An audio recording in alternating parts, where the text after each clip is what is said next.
앞에 준비되어 있으니까요, 한 절씩 우리 교독해서 읽고 마지막 25절은 같이 읽도록 하겠습니다. 마태복음 1장 18절에서 25절 말씀 제가 먼저 읽겠습니다. 예수 그리스도의 나심은 이러하니라. 그의 어머니 마리아가 요셉과 약혼하고 동거하기 전에 성령으로 잉태된 것이 나타났더니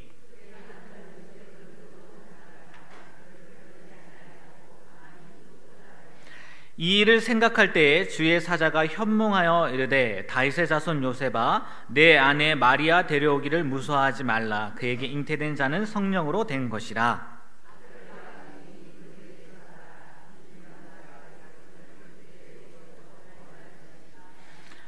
이 모든 일이 된 것은 주께로 선지자로 하신 말씀을 이루려 하심이니 이르시되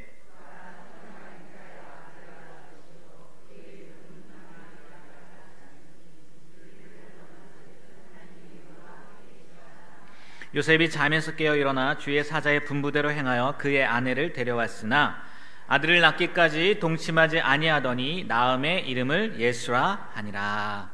아멘. 네, 우리 그레이스 찬양대도 성탄을 맞이하면서 귀한 찬양 이렇게 해주셨는데, 오늘 읽은 우리 본문도요, 성탄절을 앞둔 시점에 있어서 너무나 잘 맞는 본문인 것 같아요. 그래서 원래는 마태복음 2장에 있는 말씀을 하려고 하다가 이렇게 바꿨습니다.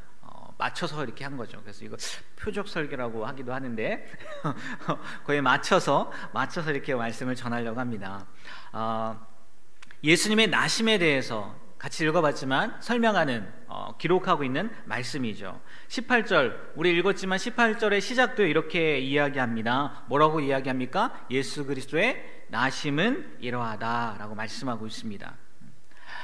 여러분, 우리가 잘 알다시피 예수님은 누구에게서 났습니까? 동정녀, 그냥 마리아가 아니라 동정녀 마리아에게서 나셨죠. 그런데 문제는 뭐냐? 동정녀라고 표현했던 것처럼 마리아는 누구의 아내였어요? 요셉의 아내였어요. 엄밀히 따지면 같이 살진 않았지만 약혼자가 있었다는 거죠. 요셉이라는 약혼자가 있었다는 거예요. 그런데 그 여자가 임신을 하게 된 거죠. 아이를 가지게 된 거죠.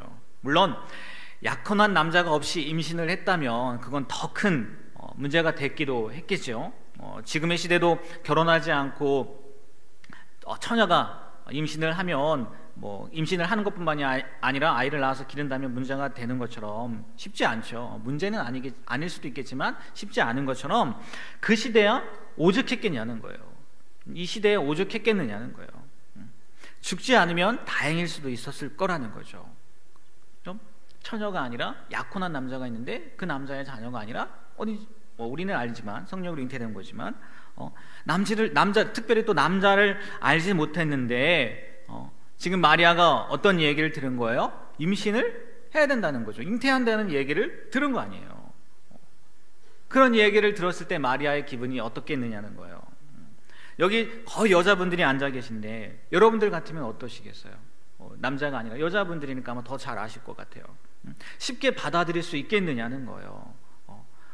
내가 하나님의 자녀를 잉태한 건데 성은을 입었으니까 너무나 감사하지, 이렇게 생각할 수도 있겠지만 쉽지 않을 거라는 겁니다. 마리아에게는요, 처녀가, 그렇잖아요. 자기는 남자를 알지 못하는데 처녀가 아이를 낳는다는 거 도무지 들어본 적이 없는 이야기라는 거예요. 물론 구약 성경을 통해서 여러 가지 이야기들은 들어왔을 겁니다. 예를 들어서 아브라함의 아내 사라, 언제 애를 낳은 거예요? 평수가 끊겼는데 아이를 낳은 거잖아요. 들어왔을 거라는 거죠. 그런 이야기들을 들었겠죠. 마리아도 분명히 유대인이니까요. 그리고 또 무슨 얘기를 보았고 들었을까요? 엘리사와 수냄 여인의 이야기도 들었을 거예요. 열왕기한가요? 거기에 보면 분명히 엘리사가 수냄 여인, 아이가 없잖아요. 아들이 없는 아이에게 아이가 없는 아이가 아니죠. 아이가 없는 수냄 여인에게 아들을 낳게 하는 사건도 있었단 말이에요. 늙었는데도 불구하고. 그리고 또 어떠한 일이 있습니까? 한나에게 사무엘을 주신 사건도 있었을 거라는 거죠. 분명히 마리아는 구약 성경을 통해서 그런 이야기들을 들었을 거라는 거예요. 하지만 그 사람들은 늙었을 망정 누가 있었어요? 남편이 있었잖아요. 같이 살고 있는 남편이 있었잖아요. 근데 지금 마리아는 처녀라는 거죠. 약혼한, 정혼한 요셉은 있었지만 결혼식을 하지 않아서 아직 같이 살고 있지는 않았단 말이에요. 그런데 그런 마리아에게 누가 나타나요? 천사가 나타나서 아이를 낳는다는 거예요. 오늘 읽은 마태복음에는요, 이 마리아에 대한 반응이 자세하게 설명되어 있지는 않습니다. 요셉을 관점으로 써 있기 때문에. 그런데요, 평행 본문이라고 하죠. 누가복음에 보면요, 마리아의 관점에서, 마리아의 시선에서 이렇게 표현을 해줍니다. 한번 누가복음 보면요, 누가복음 1장 27절에서 29절 말씀 준비했습니다. 찾지 않으셔도 돼요. 우리 다 같이 한번 27절부터 29절 한 목소리로 읽어볼까요? 다윗의 자손 요셉이라 하는 사람과 그에게 들어가 이르되 평안할지어다 주께서 너와 함께 하시도다 하니 처녀가 그 말을 듣고 놀라 이런 인사가 어찌함인가 생각하매. 처음에요, 누가 왔어요? 천사가 왔어요. 천사가 와서 은혜를 받은 자요, 주님이 함께 하십니다 라고 인사하는 거예요. 그러니까 마리아가 이게 도대체 무슨 말이지?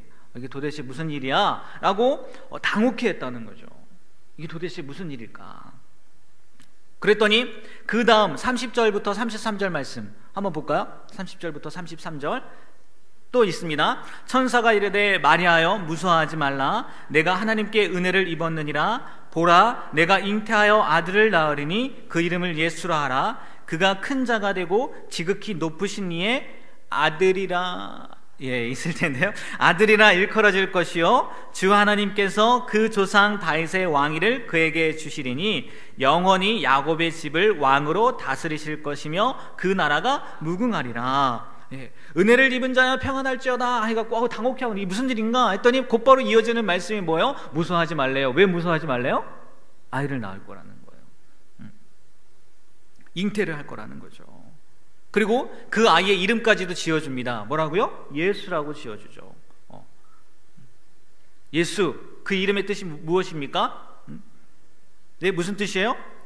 네, 지극히 큰 자가 되고 하나님의 아들이라 일컬어질 거고, 그리고 여기엔 나와 있지 않지만 구원할 자가 된다는 거죠. 영원한 나라의 왕이 될 아들이 너로 인해서 태어날 거야, 이렇게 이야기했다는 거예요.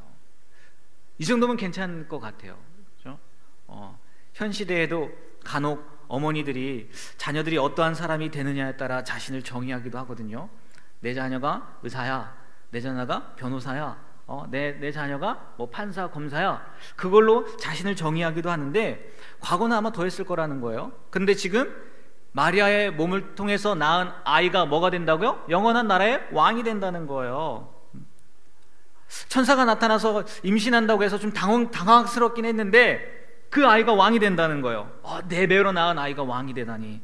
그럼 나는 뭐가 되는 거예요? 왕후가 되는 거잖아요. 왕후. 약간 다르지만 만약에 여러분이 임신했는데, 네, 성녀로 잉태한 건 아닙니다.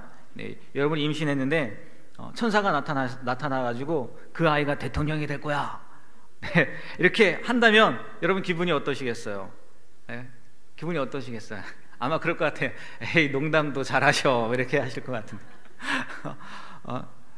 지금 그냥 생각입니다. 저희 마리아가요, 어쨌든 당혹하고 당황스럽긴 한데 내 배로 낳은 아이가 왕이 돼? 영원한 나라의 왕이 돼? 마리아도요, 처음에 좀 당황했겠지만 이런 얘기를 듣고 나서 움직였는지, 그 마음이 움직였는지 34절에 이렇게 이야기합니다. 뭐라고 얘기하냐? 마리아가 천사에게 말하니 나는 남자를 알지 못하니 어찌 이 일이 있겠습니까? 무슨 얘기겠습니까? 님을 봐야 뽕을 따죠. 네? 맞나요? 님을 봐야 뽕을 따죠. 아니, 나는 남자를 알지 못하는데 이런 일이 어떻게 일어나겠습니까? 다 좋은데 저는 아직 남자를 알지 못하는데 어떡합니까? 그랬더니 천사가 뭐라고 해요? 사람의 힘으로 되지 않는다. 이건 하나님의 능력으로 된다. 그리고 가까이에 있는 친척 엘리사벳의 이야기를 하죠. 그것도 잉태하지 못했는데 지금 벌써 6개월이나 됐어. 옆에 봐봐. 그래서 그렇게 마리아에게 이렇게 얘기를 해주죠.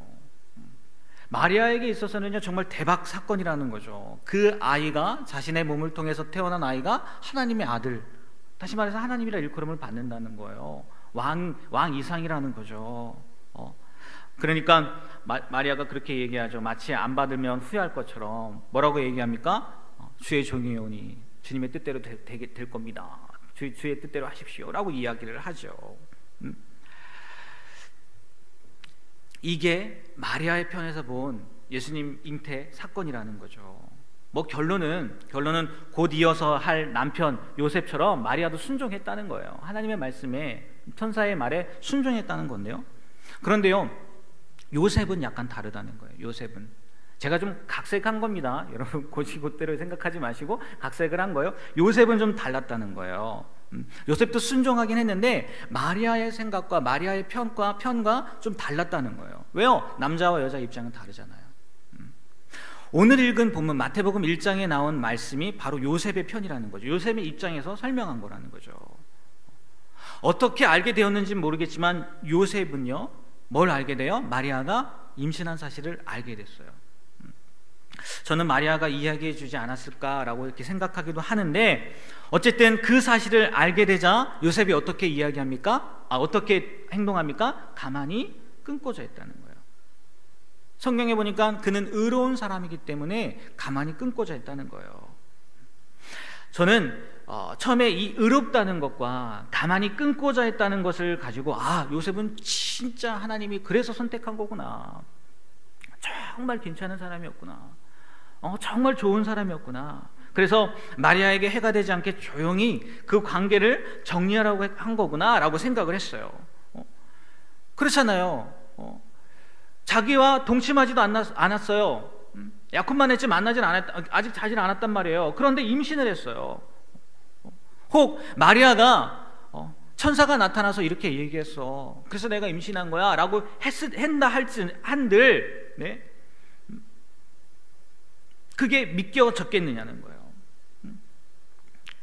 진짜 악한 마음을 먹었다면요, 요셉이 진짜 악한 마음을 먹었다면 대중에게 이야기했을 거예요.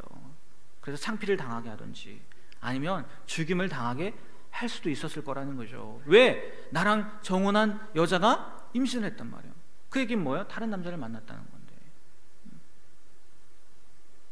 하지만 요셉이 그렇게 했다는 거예요? 안 했다는 거예요? 안 했다는 거죠. 의로운 사람이라서 가만히 끊으려고 했다는 거예요. 그래서 요셉 진짜 괜찮은 사람이구나, 그래서 하나님이 요셉을 선택했구나 라고 생각을 했어요. 그러면서도요, 뭔가 풀리지 않는 부분이 있었어요. 의로운 사람, 그래 정말 괜찮은 사람, 진짜 좋은 사람이면 가만히 끊는 게 아니라 어떻게 해야 될까요? 데려와야 되는 거 아닌가? 왜? 가만히 끊는다 할지라도, 물론 그 다른 남자가 있어서 그 사람과 다시 결혼을 할 수도 있겠지만, 가만히 끊는다 할지라도 결국은 임신을 했기 때문에 나중에 애가 태어날 텐데, 그럼 그 다음은 어떻게 하는 거야? 이런 생각들이 들더라고요. 진짜 좋은 사람이라면, 정말 괜찮은 사람이라면 마지막까지 보호해줘야 되는 거 아닌가? 뭐 이런저런 생각들을 하게 되었다는 거죠. 그런데요, 이 말씀을요 이렇게 설명해 놓은 것을 봤어요. 어떤 설명이냐? 먼저 의롭다는 거, 요셉이 의롭다는 거 있잖아요. 그 의로운 사람이라는 거는요, 율법을 따라 사는 사람이라는 거예요. 율법을 따라 사는 사람. 그러니까 그가 보기에 처녀가 아닌 여자와 결혼할 수 없다는 거예요. 임신했다는 얘기는 처녀가 아니라는 거잖아요. 그래서 내가 율법에 따라 사는 사람인데 처녀가 아닌 여자와 결혼할 수 없었다, 이 의미라는 거예요. 이거야 그 당시 유대인들이라면 다 아는 법이니까 요셉도 알고 있었겠죠. 처녀와 결혼하는 거지 다른 남자의 아내와 결혼할 수 없다는 거. 그래서 의로운 사람이다 라는 표현은 그거라는 거예요. 그리고 또 가만히 끊고자 했다는 거는요, 법정에 가지 않고 끊는다라는 의미도 있다는 거예요. 법정에 가지 않고. 모세의 율법에 의하면요, 정혼한 여인은 이미 장차 남편 될 사람의 아내인 거라는 거죠. 그러니까 그 여자가 정조를 지키지 않았다는 것은 간음을 의미하는 거고, 더 좋게 이야기하면 다른 남자가 있다는 거죠. 이러한 까닭에요, 요셉이요 마리아를 재판관에게 데려가서 공개적으로 이혼할 수 있다는 거예요. 나와 약혼을 했지만 이미 이 여자는 다른 남자를 만난 것 같아요. 만났어요. 그래서 그 결혼의 그 정혼이라는 게 약혼한 관계잖아요. 그래서 파혼할 수 있다는 거예요. 근데 그걸 공개적으로 많은 사람들이 보는 앞에서 내가 이러한 일을 겪었습니다, 내가 이런 문제가 있습니다, 그래서 해결해 주세요 라고 하는 게 아니라 조용히, 법정에 가지 않고 조용히, 아니 비밀로 한다는 뜻이 있다는 거예요.